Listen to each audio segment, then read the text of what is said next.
पवार गटाच्या विलीनीकरणाविषयी काँग्रेसकडून चाचपणी, राज्यामधल्या नेत्यांसोबत काँग्रेस हायकमांडची चर्चा, सूत्रांची माहिती. तर नाना पटोले आज दिल्ली दौऱ्यावर.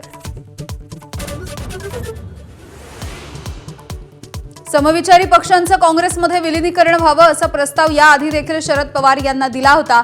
नाना पटोलेंचा युक्तिवाद, सध्या प्रक्रिया सुरू आहे आणि चर्चा मोठ्या प्रमाणावरती होतीये अशी ही माहिती.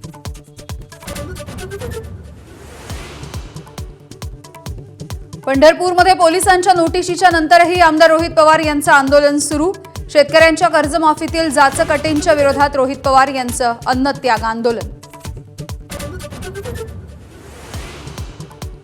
अमरावती विधान परिषदेमध्ये काँग्रेस निवडणुकीच्या मैदानातून बाहेर पडण्याची शक्यता.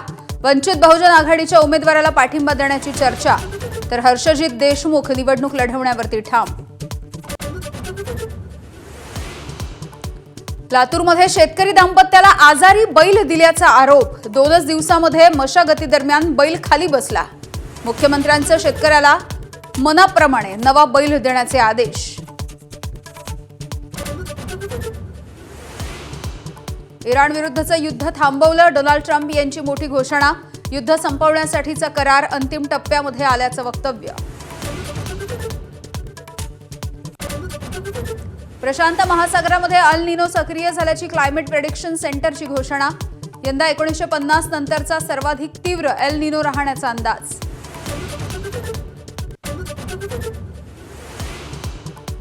पंधरा दिवसांच्या घसरणीनंतर सोनं आणि चांदीच्या दरामध्ये आज वाढ. सोनं 1700 रुपये तर चांदी 8000 रुपयांनी महागली. गुंतवणूकदारांमध्ये उत्साह. सोनं आज प्रतितोळा 1,47,200 रुपयांवर.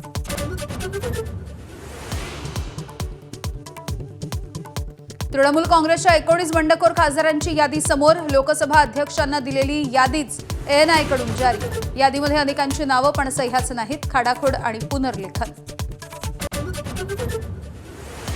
अहमदाबादमध्ये झालेल्या एअर इंडियाच्या अपघाताला 1 वर्ष पूर्ण. अपघात पायलटच्या चुकीमुळे की तांत्रिक बिघाड याचं वर्षभरानंतरही गूढ कायम. आणि कोल्हापूरच्या करवीर निवासिनी अंबाबाईच्या मंदिरावरती 1.5 किलो सोन्याचा कळस. गोव्याचे माजी मुख्यमंत्री प्रतापसिंह राणे यांच्याकडून मंदिरासाठी कळस अर्पण.